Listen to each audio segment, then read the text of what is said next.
আসসালামু আলাইকুম ভিউয়ার্স, আপনারা সবাই কেমন আছেন? আশা করছি ভালো। আমি আলহামদুলিল্লাহ ভালো আছি।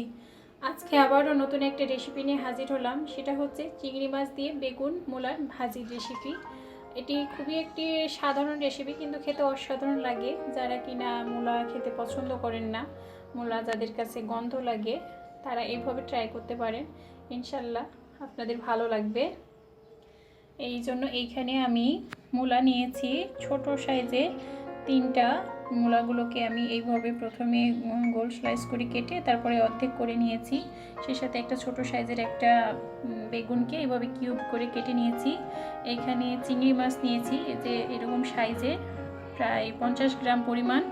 সেই সাথে পেঁয়াজ কুচি নিয়েছি 3 টেবিল চামচ, লবণ নিয়েছি পরিমাণ মতো, হলুদ নিয়েছি 1 চা চামচ।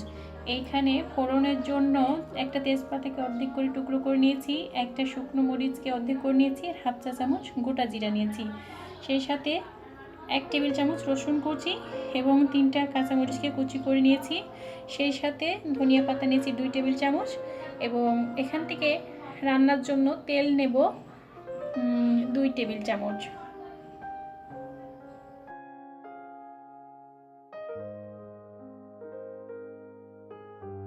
চলুন তাহলে রান্নাটি শুরু করা যাক।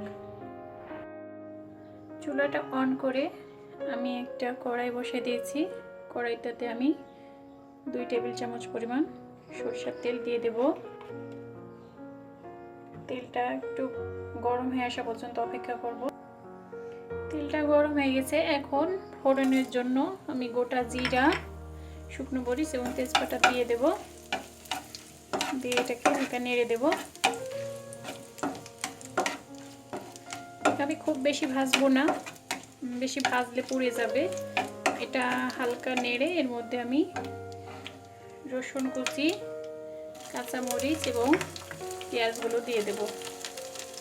দিয়ে এটাকে হালকা ভেজে নেব। এখানে রসুন, পেঁয়াজ এবং মরিচগুলো হালকা ভাজা হয়ে গেছে। এখন আমি চিংড়ি মাছটাকে সামান্য লবণ হলুদ মেখে দিয়েছিলাম, এটা দিয়ে আরও কিছুটা সময় ভেজে নেব। আমি এখানে চাকা চিংড়িটা ব্যবহার করতেছি, এই জন্য চিকেন চিংড়িটা একটু বড়। আপনার চাইলে কুচো চিংড়ি দিয়েও এটা রান্না করতে পারেন। তবে যেই চিংড়ি দেন না কেন টেস্টটা ভালো আসবে।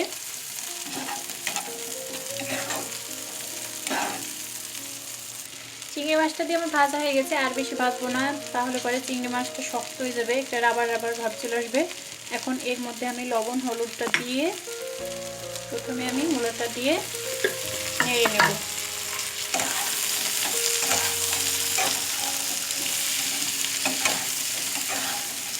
মূলাটাকে দিয়ে আমি প্রথমে 2 মিনিটের জন্য ঢাকনা দিয়ে ঢেকে নেব, একটা ভাপ আসা পর্যন্ত।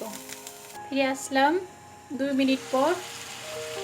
দেখুন ভালোভাবে মিশে গেছে লবণ হলুদটা মূলার সাথে, একটা ভাপ উঠে এসেছে। এই পর্যায়ে আমি বেগুনটা দেব। বেগুনটা আগে দিলে বেগুনটা গলে যায়, মূলাটা একটু কচকচা ভাব থাকে, তো এজন্য একটু আগে দিলে পরে একটু ভালো হয়।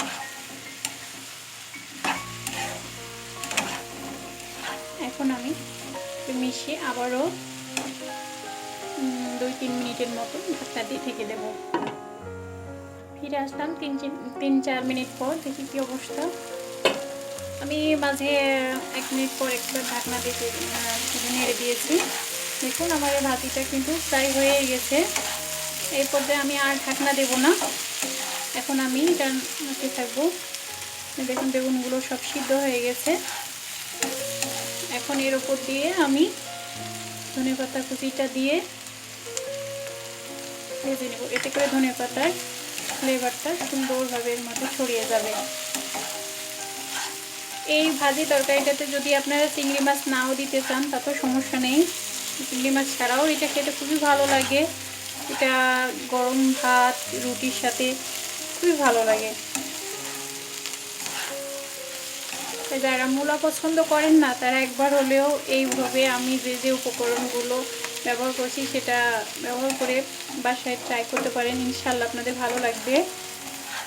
এখন আমি আরও 2-3 মিনিট ভেজে এটাকে নামিয়ে নেব। দেখুন আমার এই ভাজি তরকারিটা পুরোপুরি হয়ে গেছে, এর মধ্যে সুন্দর একটা ঘ্রাণ ছড়াচ্ছে। এখন গাটা কীরকম সুন্দর লাল লাল হয়ে ভাজা ভাজা হয়ে গেছে। এখন আমি চুলাটা অফ করে দেব, সব শেষে আপনাদেরকে পরিবেশন করে দেখাবো। দেখুন খুব সহজে এবং অল্প সময়ে বানিয়ে ফেললাম চিংড়ি মাছ দিয়ে বেগুন মূলার এই ভাজি রেসিপিটি। এটি খেতে খুবই মজার হয়েছে। এটি গরম ভাত, রুটি সব কিছুর সাথেই ভালো লাগে। যারা মূলা খেতে পছন্দ করেন না তারা এভাবে একবার হলো ট্রাই করতে পারেন, ইনশাল্লাহ আপনাদের ভালো লাগবে। আর আমি যে সমস্ত উপকরণগুলো দেখিয়েছি সেই সবকটাই ব্যবহার করতে চেষ্টা করবেন, ইনশাল্লাহ ভালো লাগবে। আমার রেসিপিটি যদি ভালো লেগে থাকে কমেন্ট করে জানাবেন, এবং আমার সমস্ত ভিডিওগুলো যদি ভালো লেগে থাকে আমার চ্যানেলটি অবশ্যই সাবস্ক্রাইব করে দেবেন এবং পাশে থাকা বেল আইকনটি ক্লিক করে দেবেন। আপনারা সবাই ভালো থাকবেন, আমার এবং আমার পরিবারের জন্য দোয়া করবেন। আবারও নতুন কোনো রেসিপি নিয়ে হাজির হব ইনশাআল্লাহ। আল্লাহ হাফেজ।